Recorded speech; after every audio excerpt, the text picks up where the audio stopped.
let's talk about love. Ayan na. Kanina natin na pag-usapan yan. Yeah. Kung meron kayo payo sa isa't isa, nakita mo ang pinagdaanan ng mama, at si May ngayon is in a relationship, ano ang paalala nyo sa isa't isa? Ako, paalala ko, ingatan mo yung puso mo. Diba? Okay lang ba? Sabihin ko na. Oo. On national television. Yes. Ikaw, Okay lang hindi ko ba? alam. Kasi hindi ka naman artista. Oo, sa bagay. Okay lang naman. Okay lang naman. Sige. Ito boy, may apo na ako. I have 4 years old. Ako naman ang na-excite. I'm a lola. I'm a lola. And Yan na naman siya. it's another blessing. Ang lapot naman ako. Ayan, ayan na. You have a 4-year-old I have a 4-year-old, ako. super, super cute. Another blessing ng buhay ko. Another reason na ipagdasal ko yung sarili ko na humaba pa yung buhay ko para makita ko yung Paglaki ng paglaki. bata. The super, super, super cute na bata. Super talinong 4 years old. I'm a lola.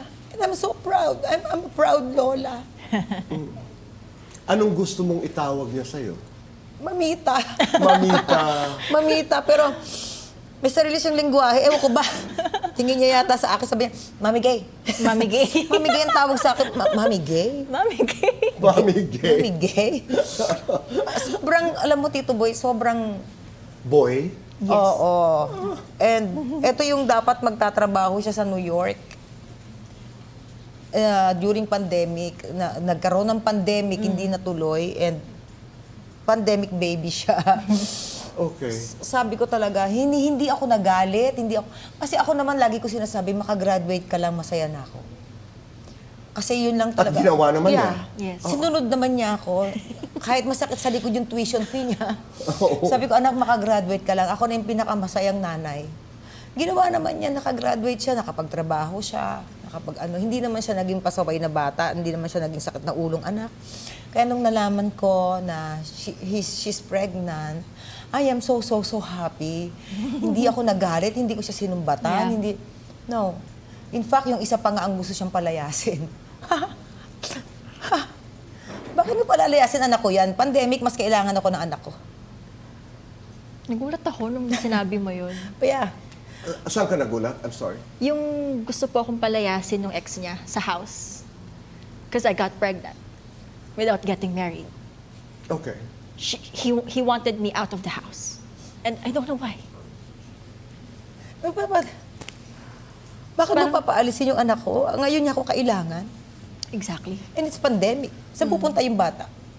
Tsaka between me and him, parang mas ako yung may karapatan na nasa bahay. Hindi siya. Kung tutuusin.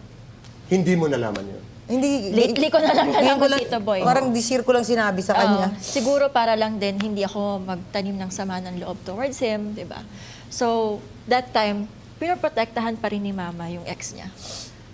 Right. Para magkaroon kami ng maayos na relationship. That's a great blessing. Sobra, Tito Boy. May I know his name? Gabriel. Gabriel. Yes. Oh. But are you planning to get married? Yes.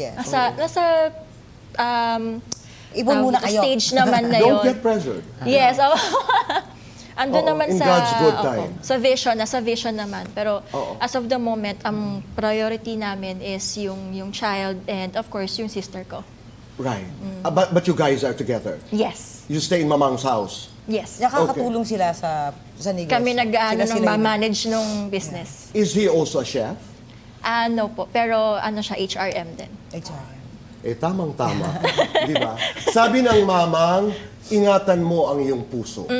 Ikaw, alam ko sinabi mo yan kanina. Apo. But right now that we know the story, and thank you for trusting us Of course. with your Tito story. Boy. Thank you, Poke, for trusting us Yes. with your story.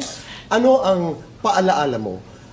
Do you want your mom to fall in love again? Of course. Yeah. Of course, Tito Boy. Gusto ko siyang makahanap ng makakasama niya habang buhay.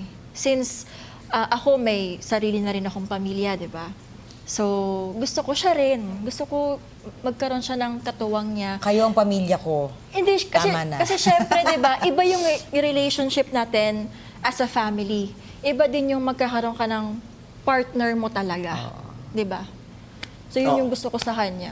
Okay. Pag binigay, binigay. Yes. Alam mo, totoo naman. alam ko, sasabihin ko sana yun, ha? Yeah. Sasabihin mo, Binigay, binigay. Pag ibigay, okay. Pag hindi, Wala. Di okay lang. na ako.